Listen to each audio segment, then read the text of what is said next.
Hello,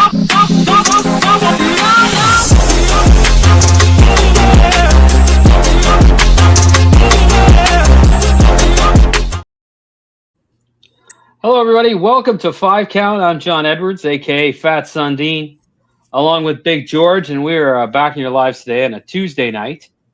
George, how you doing? How's Texas treating you? It's getting fucking hot, ladies and gentlemen. It's already 90-something degrees every damn day. So, hey, we back to regular scheduled programming. Football is coming back. We got so much to talk about. So much to talk about sports. Yeah, well, let's kick it off first. I couldn't believe it. I think it was yesterday. Myles Garrett gets traded. I was shocked. You always hear rumors that the Browns are going to deal the guy, but you never it's like he's the best defensive player in football the last several years. And I tell you what a blockbuster. I think the one thing about the Myles Garrett trade was, for me, I'm not shocked that he was traded. It was more the fact of where he was traded to. I don't think everybody kind of realized how much of a play that the LA Rams actually was for Myles Garrett. Because, coming off a Super Bowl, you think that most teams like that are trying to build for the future and kind of keep that, roster around a little bit. But sending Jared Verse to Cleveland is definitely something that I never had on my books on June 1st. But at the same time, both teams actually kind of won. I mean, yeah, for sure. I think it's a good deal. Second, and third, so I mean, yeah, and a really good player. And then they free up a lot of cap money because let's face it, Myles Garrett making $40 million a year on a team that's not going to win very much. You need to get everybody you can in the building to go ahead and turn that thing around. So I think Jared Verse is a nice replacement to Myles Garrett if you're looking to kind of build for the future. Yeah, a Guys Night Sport podcast who had us on are from Cleveland. I'm interested to see how they feel about this. But, I mean, they're getting a good player, a lot of draft picks. I mean, I think even Myles Garrett wasn't getting them any closer to a Super Bowl.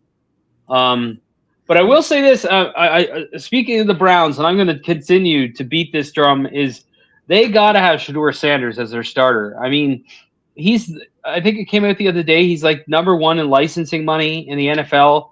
He's super popular, and I think he can get – I have faith in the guy. I think they should run with him. But But I'll tell you what, that was a huge trade. And then A.J. Brown finally gets dealt to the Patriots.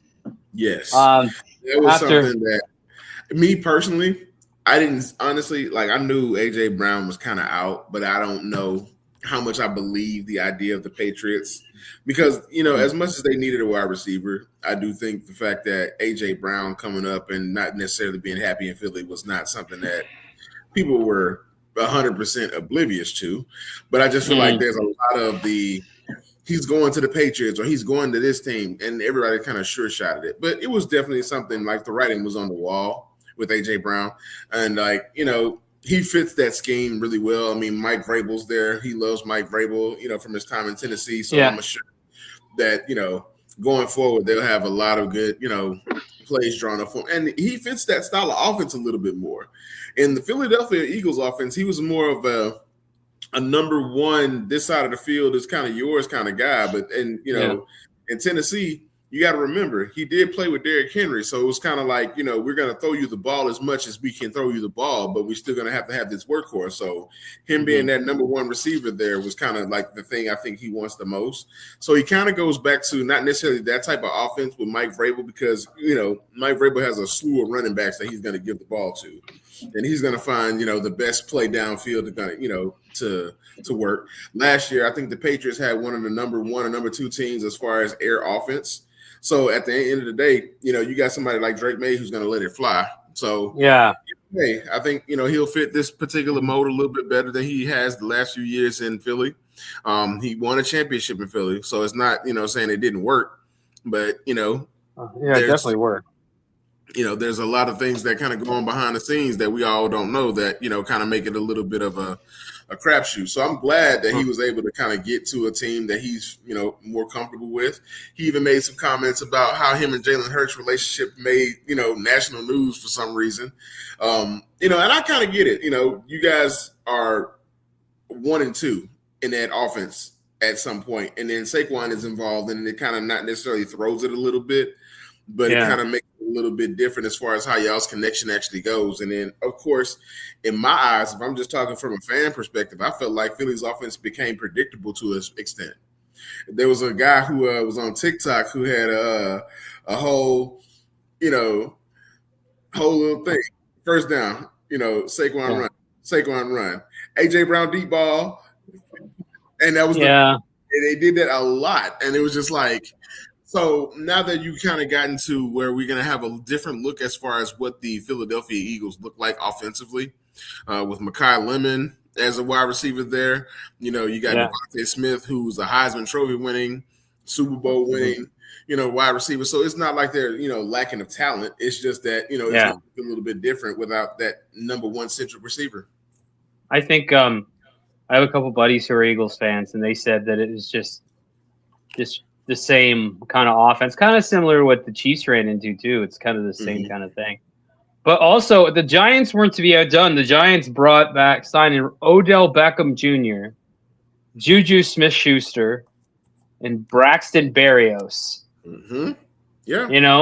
I hope hopefully all those guys have success, especially Juju. I think he was good here. He was good in Kansas City. It'd be nice to see Odell come back and do something fun. But the Giants, they're bringing anybody they can back. That's a very interesting team. The Giants, I feel like they have a lot of random pieces of talent, if that makes sense. Like, you got Cam Scatterboo, but you don't really know what he's going to be year 2 coming off an injury and not necessarily being a high draft pick, so there's no real expectation. You got Jackson Dart, who's, growing within systems because, of course, you can kind of see what they're trying to do. Like, from last year to this year, they're going to put an entirely different receiver core around him. I mean, Odell is definitely going to be different coaching staff, different coaching staff, different, receiving core. Everything is going to be different for Jackson Dart. So I wonder if we're going to get the same version of Jackson Dart with better talent around him, or do we get a better version of Jackson Dart that's going to play a little bit more pocket quarterback that doesn't run as much? Because, at some point, not saying running the ball as a quarterback is something that you're going to need, but it's one of the things that you don't have to rely on if you know how to sit in the pocket and throw the ball to the right receivers. So but you got to be mobile in today's game. You see what non-mobile quarterbacks do; like, they don't do well. You got to have some kind of mobility. Would you say Sam Darnold was mobile? He can run enough. I'm not saying you have to be like Michael Vick. No. That's what I'm saying. Yeah, Michael Vick, but you got to be able. Yeah, you got to be able to. You can't be like Kirk Cousins has been in the past, where you're just stuck in there. You got to be able to move out of trouble. And Darnold can, and so that's. But the Giants are an interesting team. I mean, I'd certainly like to see somebody throw in try and make a run against Philly there. I mean, Well, speculation as far as the Myles Garrett trade is concerned, that Philly was involved, but they didn't want to do anything with, Jalen Carter. So, of course, that's pretty much their future right now. And I think that, that's a smart move on their part, not necessarily giving up the future for a player that they can have right now. Now, of course, if they were in a win-now situation, which, of course, I feel like Philly always kind of is. Always is. Situation. It's not necessarily something I don't see them doing, but I don't see them being like other teams and saying F them picks and just kind of giving up their future a little bit. Philly is really good about, being around the right, players and trying to keep the right ones around. Yeah. So, George, we went from the NFL tonight. I'm just going to mention, because we'll get on to the NBA as well, but the Stanley Cup Finals start tonight. The Carolina Hurricanes against the Las Vegas Golden Knights. 2 really good teams. I'm happy that for the Hurricanes that they beat the Canadiens. If you don't know hockey, you don't know, but the Toronto Maple Leafs one of their most hated rivals, the Montreal Canadiens, and I never want to see them win, so I'm happy about that. I do. And then in Las Vegas, our former the Toronto Maple Leafs former star Mitch Marner, of course, leaves Toronto, and he's in the Stanley Cup Finals.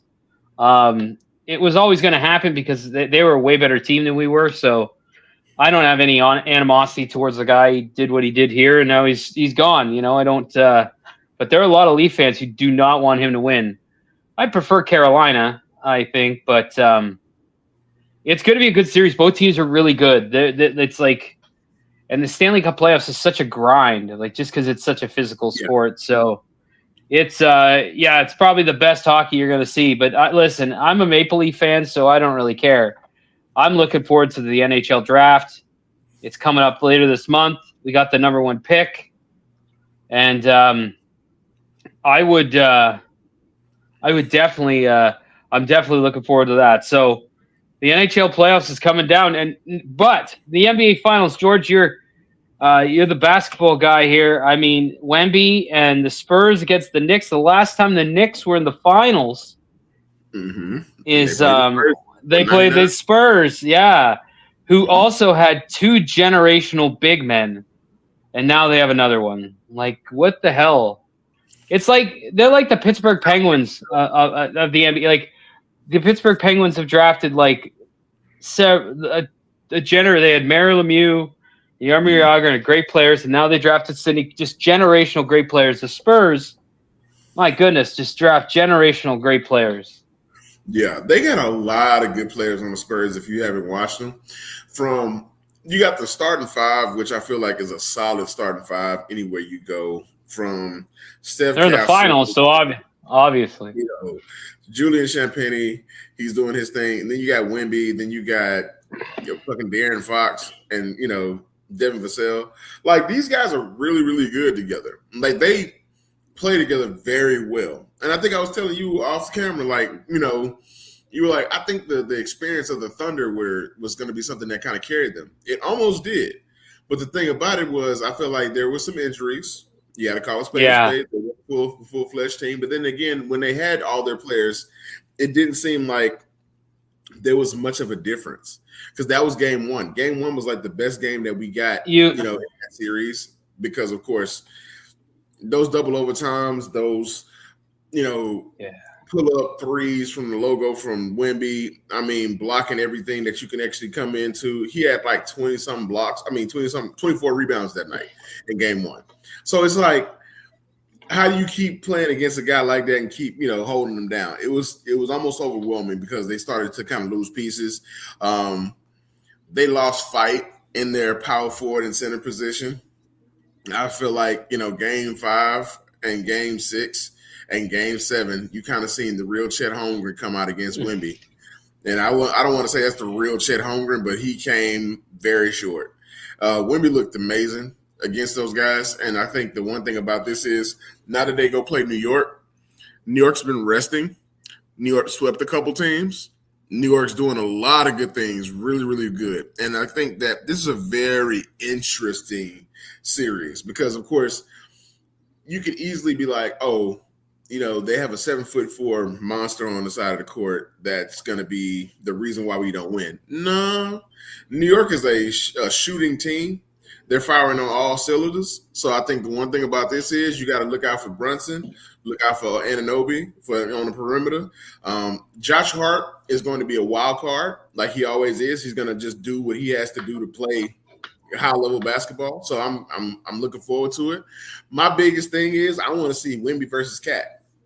Because that's going to be the matchup. I feel like, Cat's going to be a passing big this go around.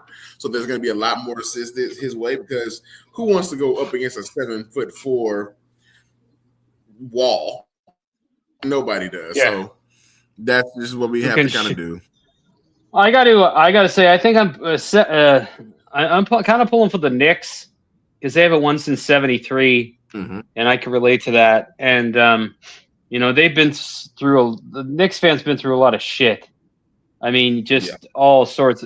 Patrick Ewing, and he might be a guy on one of our lists tonight later. But he could be. But yeah, so I don't know. I'm kind of pulling for them, but that, like you say, Wemby's just a kind of an anomaly. He's one of those kind of like, it's tough to have an answer for him, no matter who you got. He's just so unique. So, but it's cool that he made it to the finals again. It's going to be another non-repeat champion, which I'm cool with. The NBA's have been on a run of that lately.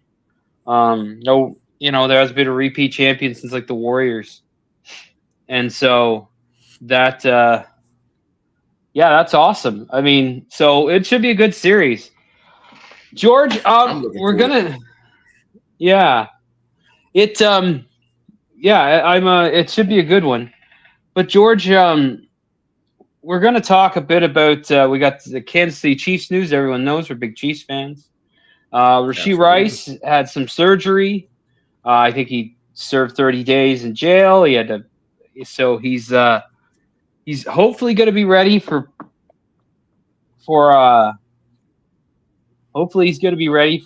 training camp. But I tell you what, I'm looking forward to seeing that Cyrus Allen, the kid out of Cincinnati that we drafted. I think he's going to be a player. I think he's the kind of wide receiver we've been looking for. But I like that not a lot of people are talking about the Chiefs, because I think we're in a really good spot. I think we're going to work ourselves back, and I think I like where we're heading. I think the one thing about the Chiefs right now is I love the uncertainty from everybody. Is Patrick Mahomes going to start week 1? What is the defense going to look like? Is the offensive line going to protect Patrick Mahomes? And where are they going to be injured like last year? And who's going to start at right tackle? All of these questions will be answered on a Monday night against the Denver Broncos. We don't know nothing until everything is final. And I think right now, there's a lot of things that kind of have to kind of come to fruition. You got to have training camp. You got to have Rashee come back to the facility. You got to have, like I say, everything kind of in the mesh and understand who's going to be starting on the defensive line, because we drafted a lot of players. We drafted a lot of young players. And then, of course, like I say, the one thing about drafting new players is that you want to make sure that you do get their playing time in, because, of course, with the defensive line, that's going to be where I feel like you're going to see the most youth, because, of course, like I feel we did get really young on the defensive line. I mean, really, and then I would say George Karlaftis, and then like a bunch of 22-year-olds.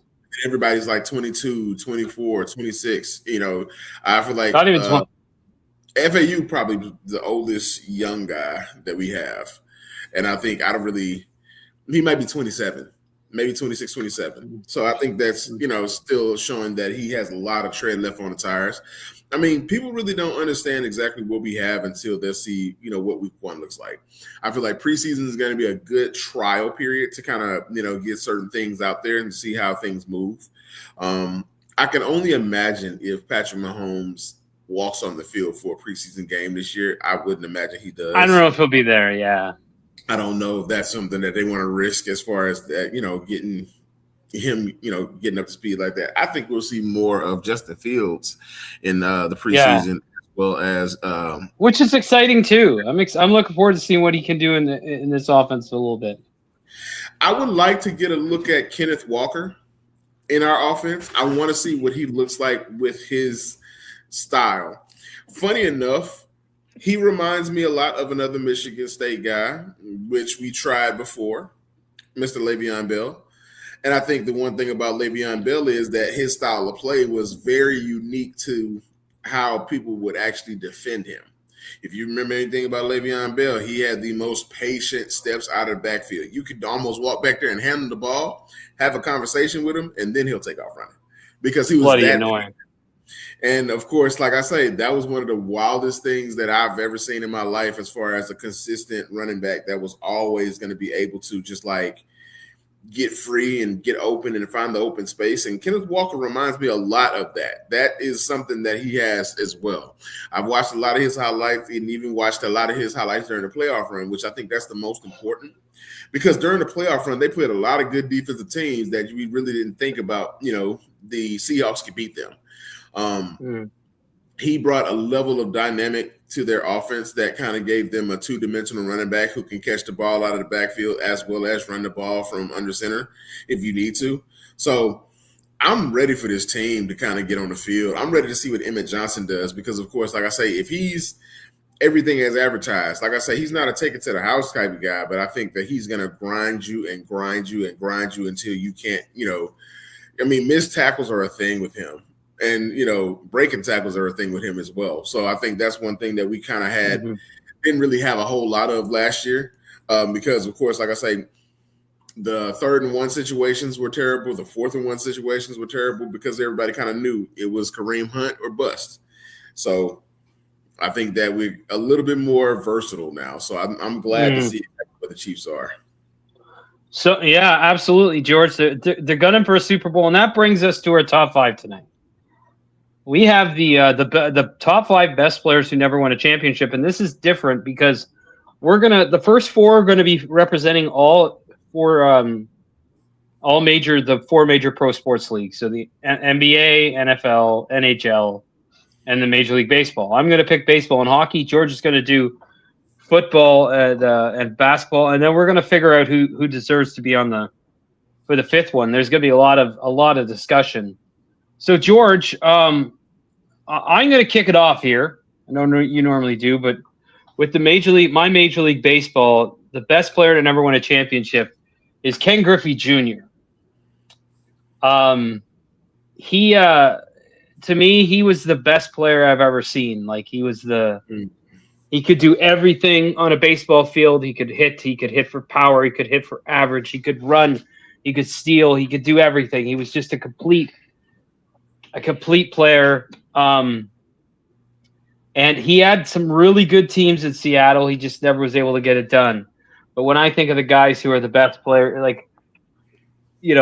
my favorite guys to watch, he's there, is Ken Griffey Jr. Plus, he had the best video game. A friend of mine, when we were kids, used to play the shit out of that game, the baseball Ken Griffey Jr. game. So the first guy on their list for me, Major League Baseball best player who never won a championship, is Ken Griffey Jr.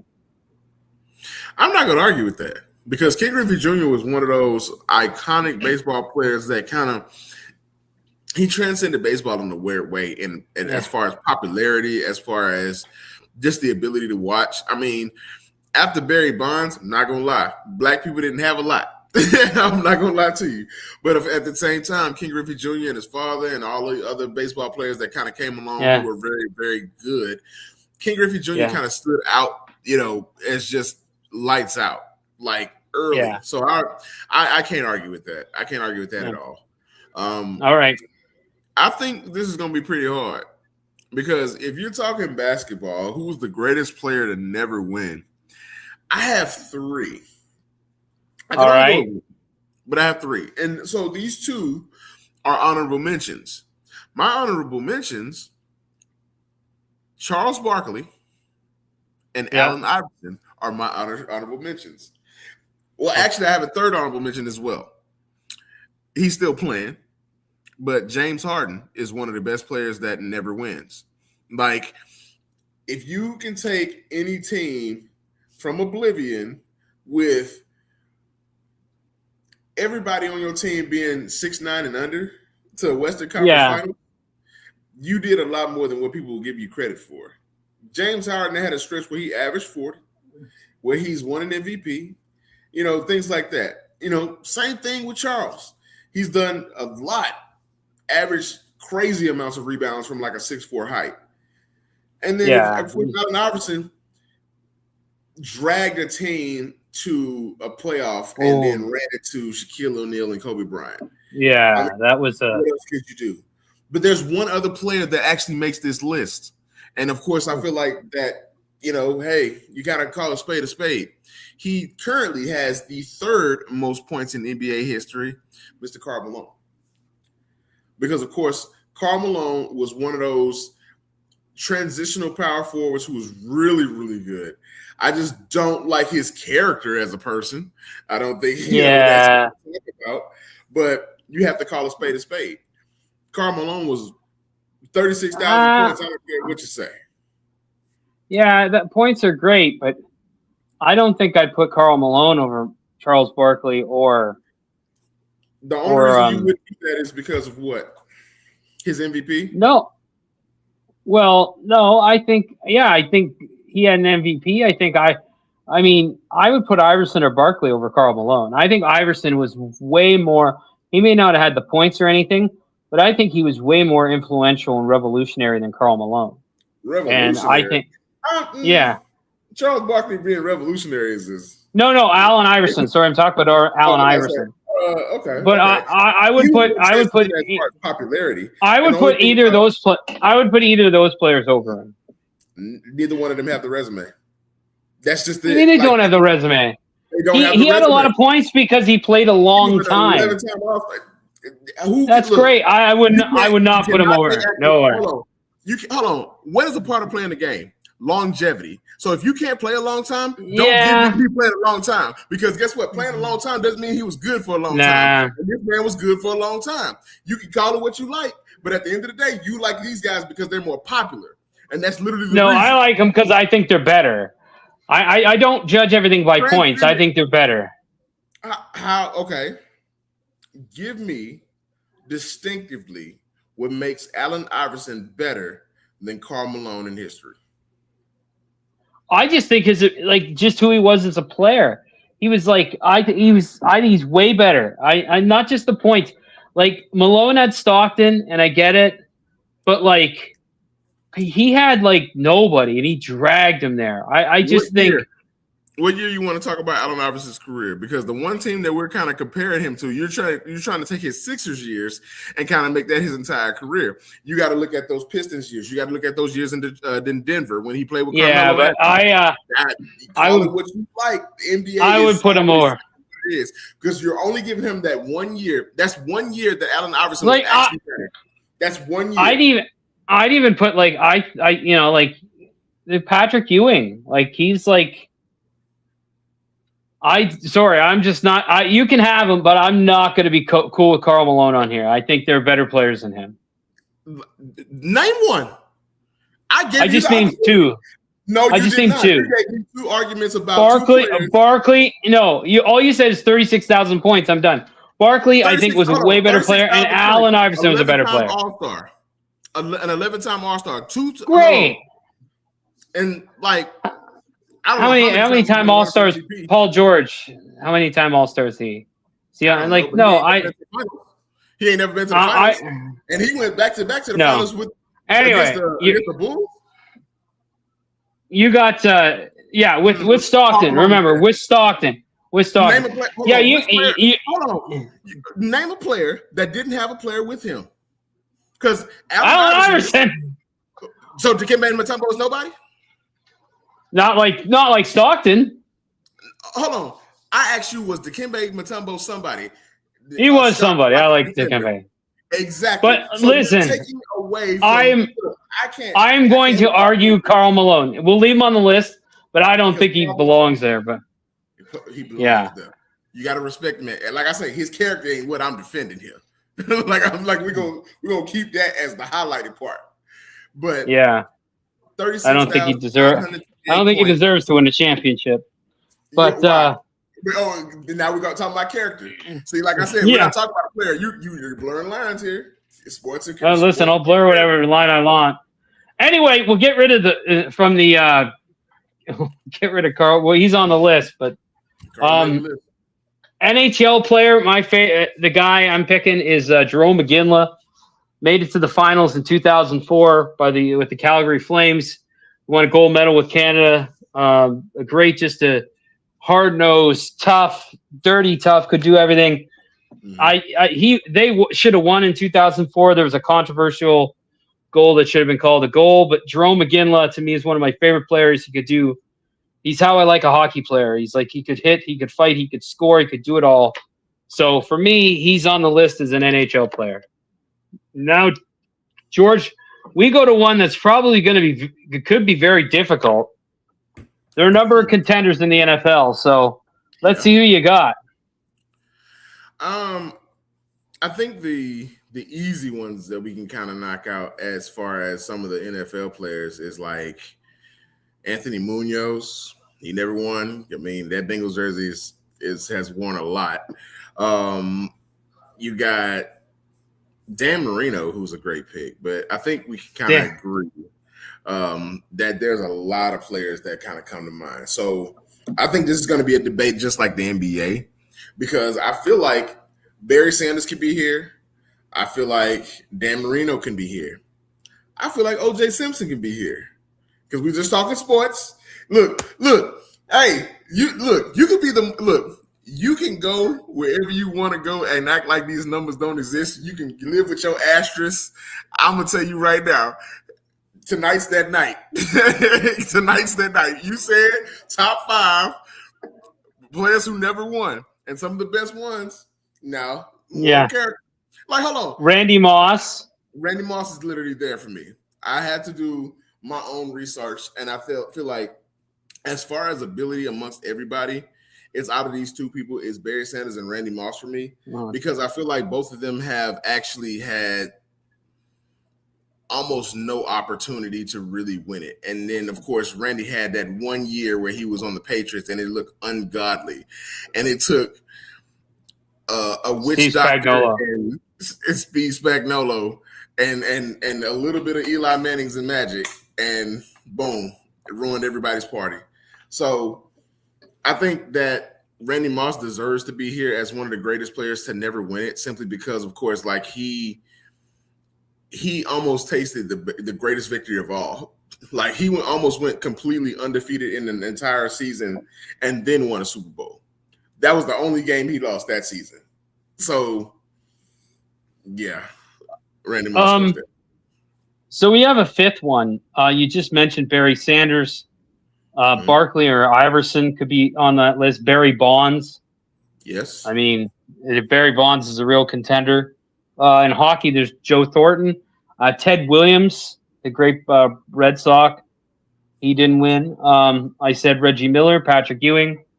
So, George, who's the first person that comes to mind for you? Dan Marino. You just mentioned Dan Marino. So I'm going to go in a different direction on purpose because we all kind of know that, Dan Marino never won, and he put up numbers. Another guy that put up numbers for me, he sat across, in another jersey in the AFC West, LaDainian Tomlinson. He's one of the greatest players to never win it, simply in my mind, because, of course, he literally ran every year and gave that team more touchdowns than anybody could ever imagine just to win games and never win it. Yeah. Him and Phillip Rivers have, a lot of things going for them, but I think him being a Hall of Famer hurts that much more. He's up there, but I wouldn't say he's the greatest player to never win it. And I just wanted to kind of bring light to him just a little bit. Yeah. But I really think that, my last one is probably going to be a basketball player, because in the NBA, I feel like there's only so many years you're going to be really, really good. And so I might have to take Allen Iverson on that one. I don't know. You know what? Like, I think for the final spot, I think it should be Barry Bonds. I mean, he was the most dominant player in an entire sport for a long period of time. Now you side-eyed me for Karl Malone and hold on, and O.J. Simpson. Wait a second. Karl Malone dated a 13. Wait, no, 13. No, George, you cannot win this argument. You cannot. There's a difference. Hold on. You're right. There is a difference. I'm talking sports. You're talking moral character, which I've told you twice. See, that's what I'm saying. You can't look. This man cheated on the field. He took steroids and made him better. I don't care about that. Never bothered me. Like, I love seeing people hit bombs. That's like jack them up, but like don't date a 13-year-old girl. That's my thing. Neither here nor there. We're not talking about that. Like I said, we're not talking about his moral character. But my thing is Barry Bonds to me is the most dominant. Like, all these guys, like, he holds the all-time. He's the all-time. Hey, Karl Malone's on the list, so let's just remember that. The all-time Major League record, I think he needs to be there. I mean, it's fair. I mean, I feel like you can't say that Barry Bonds wasn't baseball for a long period of time, but I just feel like he was. there's a lot of speculation to yeah, his head. But it wasn't like he was the only one doing it. It wasn't like pitchers weren't doing it. Like, I mean, it wasn't like Roger Clemens, like Roger Clemens was doing it. Like everybody was. Like, so Jose Canseco, we already knew Jose Canseco was large as shit. He was a great player from the time he stepped on the field. Like, even in Pittsburgh, he was great. And like, I just think when I think of like baseball, like, to me, he's the best. To me, I think he's, out of all the people we mentioned, Barkley and Iverson, when you just look at it, I think he's the best of his sport who's never won. Possibly. Like, like that's left. For me, it's Ken Griffey Jr. because I think he did more things better. He could hit for power and the whole thing. But like, of the people that are left, Barkley, Barry, Allen Iverson, those are the contenders. Dan Marino. I mean, like, Dan Marino, I think maybe deserves a bit more. Like, he might, he was really good. Yeah. No. The thing about Dan Marino that kind of stands out for me is that he put up really serious numbers against a lot of teams that you would have never actually thought would have put up a fight. Like, a lot of times it was him actually being dynamic was some of the reasons why they got the wins that they got. But at the same time, I understand why you could kind of, if you wanted to see somebody else there, like, I don't know. I can say Barry Bonds can stay. He might just literally be there. Yeah, like, he might be the best guy. Now we got to rank these fuckers. That's the problem now is so I'll definitely put Iginla at 5. I have no problem doing that. I love Jerome Iginla, but he's going to be a 5. He's not on. I would put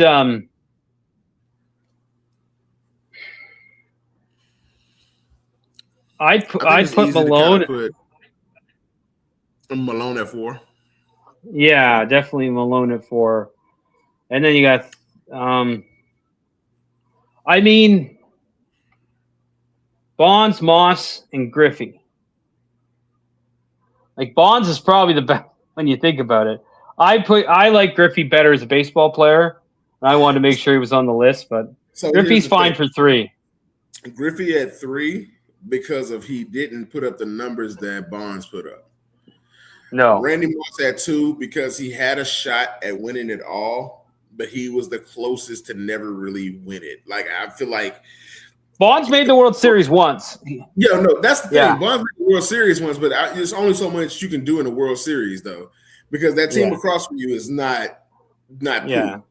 So every time, like, that's how baseball works. That's one thing I understand about baseball. They play that many games for a reason, but at the same time, there's a clear cut that when the World Series is going on, these two teams are the best team in baseball this year, and it never fails. It's not like, oh, they got there off a fluke-ass play. Nah, it's just they're straight up better than you, and they got there because of that. So I can deal with this. Tell me about it. Bonds at 1, Moss at 2, Ken Griffey Jr. at 3, Karl Malone at 4. We'll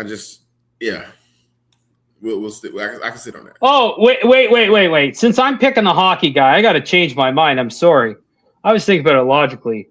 The best player to never win a cup is Wendell Clark, the greatest hockey player that's ever lived. So he won't be on, but I'm going to mention him because it is Iginla. Iginla's a much higher level player than Clark, but he is my guy. But George, that's a good list. I mean, Barry Bonds, Randy Moss, Ken Griffey, Karl Malone, and Jerome Iginla. It hurts you to say that. I just see it on your face every time you read it. Like, I really wrote this shit down. I'm like, Karl fucking Malone. But I'm looking at it from a basketball standpoint. Of course, there's other players that could have been mentioned, but Karl Malone has done some things in the NBA that not a lot of people have actually done. And of course, in the time that he was actually there, he was actually really good for a long period of time. Now, what he did off the court is not necessarily being referenced here or used to skew the judgment. Should be. It should be. Hold on, because if it was, I'm gonna tell you that right now. I don't give a damn how good Barry Bonds was. I know 200 of the motherfuckers flew out of the stadium, and not because of his merit. No, here's the thing about steroids. You can hit the ball far, but you still got a see ball, hit ball, because that guy's throwing 99. So you can be on all the steroids you want, and you're going to hit it farther. But you got to have the hand-eye coordination. This is the thing. If Tom Brady did steroids, how much better would he be? It doesn't matter because he was already good. That's the thing. That's the point that I'm making about Barry Bonds. He was already good. He's great. To even have done this was like taking an edge for no reason. It's but Jordan you had to keep up with the Joneses. Like in baseball, everybody was the only one that didn't of that era was Ken Griffey Jr. Like he was the only one that he was, and he got like, I think what it did was it allowed these guys to prolong their careers. I think more so than anything, because Roger Clemens pitched till he was 40 and was throwing nothing but heat. Like one baseball player, I thought he was going to retire a lot earlier because they stopped making him, started making him test more and things like that. So I thought it was going to catch up to him at a point. But it just seems like there's a lot of people who dodge bullets in baseball. That should be another topic we talk about.